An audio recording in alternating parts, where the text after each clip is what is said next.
नमस्कार दोस्तों, स्वागत है आप सबका मेरे चैनल पेनी पॉकेट्स में। मैं विनय कुशवाहा और यहाँ हम बात करेंगे एक लेटेस्ट अपडेट के बारे में जो उज्जीवन स्मॉल फाइनेंस बैंक की तरफ से आता हुआ दिख रहा है। हालांकि इंटरनेट पे एक न्यूज है जो काफी तेजी से वायरल हो रहा है, जिसमें यह कहा जा रहा है कि जहाँ हमें ये देखने को मिल रहा है कि उज्जीवन स्मॉल फाइनेंस बैंक का जो प्रमोटर है वो अपने स्टेक को सेल करते दिख रहे हैं। और एक तरफ अगर हम इसके प्रमोटर चार्ट पैटर्न पे ध्यान दें तो वहां प्रमोटर्स की होल्डिंग 0 शो कर रही है पिछले 2-3 महीनों से, जब से उज्जीवन स्मॉल फाइनेंस बैंक और Ujjivan small finance services in दोनों का मर्जर हुआ है। मतलब इस मर्जर को हम ये कह सकते हैं कि अब ये 100% सक्सेसफुली ट्रांसफर हो चुका है। तो फिर बात करते हैं कि अगर शेयर्स में दिक्कत है तो कहां, जब मर्जर खत्म हो चुका है, प्रमोटर्स को उसके शेयर मिल चुके हैं और डिविडेंड भी हाल फिलहाल में लोगों को क्रेडिटेड हो चुका है, उनके पास भी शेयर्स 12 जुलाई के पहले से थे।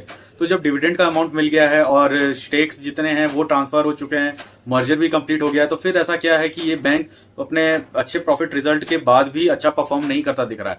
हालांकि इसमें 2-3 रीजन है। एक रीजन तो ये कहा जा रहा है कि बैंक लगभग पिछले 3 क्वार्टर से 327 करोड़, 324 करोड़ और 317 करोड़ के आसपास का प्रॉफिट कर रहा था, लेकिन इस जून क्वार्टर 2024 में जो इसका प्रॉफिट निकल के आ रहा है वो 300 करोड़ का है। तो मात्र सिर्फ 15 या 10 करोड़ के इस अमाउंट से या 20 करोड़ के अमाउंट से प्रॉफिट, इतने से अमाउंट से शेयर्स पे प्रेशर बनता हुआ तो इतना नहीं दिखना चाहिए। हम इसे एक रीजन ये भी कह सकते हैं कि शेयर्स में जब मूवमेंट का समय आया तब से ही मार्केट में डाउनफॉल और बजट के बाद से ही शेयर प्लस मार्केट में जो प्रेशर बना है इसके वजह से भी शेयर ऊपर की तरफ नहीं जा पा रहा है। अगर तीसरा रीजन की बात करें जहां पे ये कहा जा रहा है कि प्रमोटर ने अपना शेयर सेल कर दिया है, तो आप इस चीज की डिटेलिंग शेयर प्रमोटर जो डाटाबेस होता है वहां देख सकते हैं कि जितने भी प्रमोटर्स, हालांकि इन प्रमोटर्स को छोटे छोटे कैटेगरीज में HNI कैटेगरी में बांटा गया है, जैसे 50,000, 60-70,000 में लोगों के पास शेयर्स पड़े हैं जो इसके सेल्फ डेजिग्नेटेड कंपनी के इन्वेस्टर भी हैं, जिन्हें हम एज अ प्रमोटर भी कह सकते हैं। तो 10 में से सिर्फ एक प्रमोटर ने अपने 50,000 इक्विटीज की क्वांटिटी को सेल किया है आज के मार्केट में। तो सिर्फ 50,000 शेयर को सेल कर देना ये काफी नहीं होता है किसी शेयर को टाइम टू टाइम नीचे गिराने के लिए। हालांकि आप मार्केट में इसकी ट्रेडिंग वॉल्यूम पे ध्यान देंगे तो कम से कम 50-60 लाख से ऊपर का ही वॉल्यूम ये मेंटेन कर रहा है पिछले एक महीने से। % का जो तेजी हमें देखने मिला पिछले 2 दिन पहले, वहां पे ये 1.5 करोड़ के भी वॉल्यूम को पार करता हुआ दिखा। तो as a small finance bank 1.5 से 2 करोड़ तक का वॉल्यूम जो ये टच कर रहा है, रेगुलरली 60-70 लाख के आसपास जो इसके वॉल्यूम ट्रेड हो रहे हैं, इसके हिसाब से लगता है कि शेयर्स में जो डिमांड है वो तो ठीक है, ट्रेडिंग भी अच्छी खासी हो रही है, लेकिन फिर भी प्रेशर कहां बनता दिख रहा है। तो दोस्तों इस शेयर का जो बेसिक इन्फॉर्मेशन है वो मेरे पिछले वीडियो में आपको ज्यादा डीपली तरीके से मिल जाएगा। उस वीडियो का लिंक आपको डिस्क्रिप्शन में मिलेगा। जैसा कि कंपनी का मार्केट कैप 8,000 करोड़ को पार कर चुका है, लगभग 8.5 के आसपास ट्रेड कर रहा है और जो कंपनी का रेवेन्यू है वो साल दर साल बढ़ता ही जा रहा है। तो इस बार भी जून का जो क्वार्टर रिजल्ट आया उसमें रेवेन्यू तो बढ़ के आया, बट प्रॉफिट में जो 15 से 20 करोड़ की गिरावट आई और 300 करोड़ को टच करता हुआ जो प्रॉफिट दिखा है, कंपनी के लिए कहीं से बुरा तो नहीं है, लेकिन एस्टिमेटेड रेवेन्यू से ये थोड़ा सा कम आया है जैसा कि प्रेडिक्शन लगाया जा रहा था। लेकिन इस वक्त अगर आप देखें तो बैंकिंग सेक्टर पे वैसे भी प्रेशर लगा हुआ है।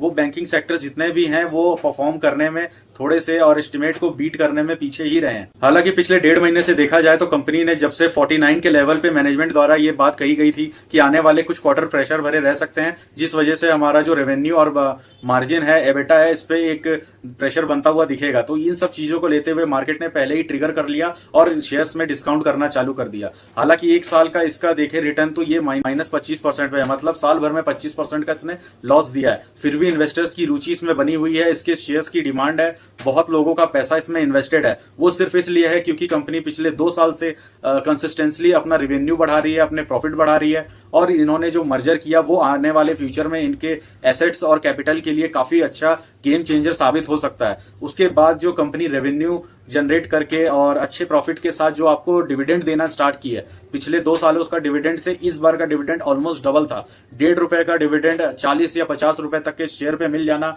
वो 3। हालांकि जिन इन्वेस्टर्स ने भी पिछले 5 साल से इन्वेस्ट करके रखा है लॉन्ग टर्म में, उन्हें तो फायदा हो रहा है, लेकिन मोस्टली जो रिटेलर की मैं बात करूंगा, रिटेलर इसमें पिछले 1-1.5 साल से ही पार्टिसिपेंट किए हैं, तो रिटेलर्स को तो यहाँ पे उतना प्रॉफिट होता नहीं दिख रहा है। ये बात अलग है कि रिटेलर्स को इस शेयर्स के साथ उम्मीदें बहुत है और इस शेयर ने एक बार अपना ऑल टाइम हाई 65 रुपीज को भी टच किया था, लेकिन वहीं से जब से 65 रुपए को टच करने के बाद से कंपनी के मर्जर की न्यूज आई। हालांकि मर्जर कंपनी के फेवर में होता है, लेकिन जब तक मर्जर की सारी प्रक्रिया प्रोसेसेस ये पूरी नहीं हो जाती, उस शेयर्स पे रिफ्लेक्शन दिखना काफी कम हो जाता है। लेकिन अब 1 साल के इंतजार के बाद जो मर्जर का प्रोसेस है ये ऑलमोस्ट 100% कहे तो कंप्लीट हो चुका है। बस देरी इस बात की है कि कंपनी अपने वेबसाइट पे प्रोमोटर्स की जो होल्डिंग है उसके बाई परसेंट 100% में कितने प्रमोटर है वो शो कर दे, वो अभी तक कंपनी ने नहीं किया है, जिसके वजह से यहाँ पे थोड़ी सी विश्वास की कमी या कह ले या इन्वेस्टर्स के तरफ से जो एक कहते हैं कि एक डिटेल फुल डाटा की कमी हो रही है। प्रमोटर्स तो काफी है इसमें, लेकिन एक कोई हाई प्रमोटर नहीं दिख रहा है जिसके पास सबसे ज्यादा स्टेक हो। सबसे ज्यादा अगर होल्डिंग्स कही जाए तो पब्लिक में, और पब्लिक में बहुत सारे कैटेगराइज हो जाते हैं, जिसमें HNI कैटेगरी हो जाती है, पब्लिक में रिटेलर आ जाते हैं और बहुत से ऐसे इन्वेस्टर्स आ जाते हैं जिन्होंने एक अच्छा खासा इक्विटी को होल्ड करते हुए but by not name invested है, उसमें नेम उनका क्लियर नहीं है। उसके बाद म्यूचुअल फंड ने भी अगर देखा जाए तो जून के जो क्वार्टर रिजल्ट आए थे उसके बाद म्यूचुअल फंड ने भी 0.58% का इसमें अपने स्टेक को बढ़ाया है, और जो फॉरेन इन्वेस्टर है उनका भी 0.10 इसमें बढ़ा है स्टेक। तो ये सब देख के पॉजिटिव ही लग रहा है, बैंक पूरी तरह से पॉजिटिविटी की तरफ जा रही है। लेकिन फिर भी शेयर्स पे प्रेशर बनने का यही जो 2-3 कारण है।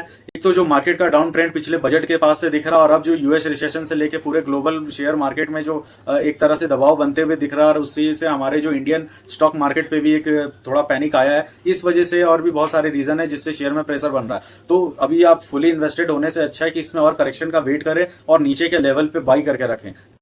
इसमें एक नया अपडेट ये भी आया है कि बहुत सारे ऐसे रेपुटेटेड ब्रोकरेज फर्म है जिसने इस शेयर के रेट को आगे बहुत ही अच्छा अपग्रेड देते हुए एक अच्छा टारगेट दिया है 55 रुपए का, और ICICI सिक्योरिटीज ने तो इसे 60 रुपए तक का दिया है। यस बैंक सिक्योरिटीज की बात करें तो उन्होंने 55 रुपए का इसे टारगेट दिया है, और अरिहंत जो ब्रोकरेज है उसकी माने तो उसने भी 55 से लेके 65 के बीच का टारगेट दिया है। लेकिन एक चीज ध्यान रखने वाली बात है दोस्तों, ये जितने भी बड़े ब्रोकरेजेस इसे टारगेट देते हैं वो 1 साल के ड्यूरेशन का होता है। मतलब टारगेट दिया है 55 से लेके 65 रुपए तक का, ये आने वाले 1 साल के प्रोजेक्शन और कंपनी के परफॉर्मेंस पे डिपेंड करता है। फिलहाल तो मार्केट का जो स्थिति चल रहा है उस हिसाब से तो शेयर अभी कुछ और टाइम तक थोड़े ऐसे दबाव में दिखेगा, लेकिन इस शेयर में इन्वेस्टर बने। हमारे पुराने उज्जीवन वाले वीडियो पे बहुत से ऐसे कमेंट थे कि सर हमें तो अभी तक डिविडेंड का अमाउंट क्रेडिट नहीं हुआ है, जिन्हें कि मैंने कमेंट्स में रिप्लाई तो कर दिया था। यहाँ पे भी एक बार और बता देता हूँ कि आज से 3 दिन पहले ही करीबन 4 अगस्त या 5 अगस्त के नाइट तक आप लोगों का जो डिविडेंड है वो अकाउंट में क्रेडिट हो गया होगा। जीवन स्मॉल फाइनेंस बैंक और AU स्मॉल फाइनेंस बैंक, ये 2 बैंक है जो और भी 10 टॉप स्मॉल फाइनेंस बैंक की कैटेगरी में, सिर्फ इन 2 बैंकों को यूनिवर्सल बैंक की कैटेगरी में शामिल किया गया है। और यूनिवर्सल बैंक का जो लाइसेंस होता है वो RBI की तरफ से इन दोनों को प्रोवाइड किया जाएगा। फिलहाल तो ये दोनों बैंक कैटेगरी पे जो RBI की गाइडलाइंस है उस पर उतरते हुए दिख रहे हैं, जो आने वाले टाइम में अगर इन्हें जिस दिन लाइसेंस मिलता है वो एक इस शेयर्स के लिए ब्रेक थ्रू होगा, वहां से एक अप ट्रेंड दिखना चालू हो सकता है। तो फिलहाल तो RBI से यही खबर है कि AU स्मॉल फाइनेंस बैंक और अपना जीवन स्मॉल फाइनेंस बैंक दोनों को शॉर्टलिस्ट किया गया है यूनिवर्सल बैंक के लाइसेंस के लिए। इसमें बहुत सारे बेनिफिट्स होते हैं दोस्तों, तो ये हम अगले वीडियो में डिस्कस करेंगे यूनिवर्सल बैंक होने के अपने फायदे। हालांकि एक छोटा सा एग्जांपल में यही समझा दूं कि यूनिवर्सल बैंक होते ही ये बैंक स्मॉल फाइनेंस बैंक की कैटेगरी से निकल के एज अ नॉर्मल बैंक, और उसके जो जितने भी क्राइटेरियाज हैं, जितने भी इनके ऊपर बाउंडेशन और लिमिटेशंस होती हैं वो खत्म हुए कहीं ना कहीं दिखती है। तो ये और भी कई सारे इसमें इंप्रूवमेंट्स होते हैं और बैंक के लिए फायदेमंद होता है। तो ये सब अपडेट था उज्जीवन स्मॉल फाइनेंस बैंक को लेके। आगे आने वाला कोई भी लेटेस्ट अपडेट हम आपके साथ शेयर करेंगे। तो दोस्तों अगर आपको ये वीडियो इन्फॉर्मेटिव लगी तो प्लीज इस चैनल को सब्सक्राइब करें, लाइक करें। नमस्कार दोस्तों।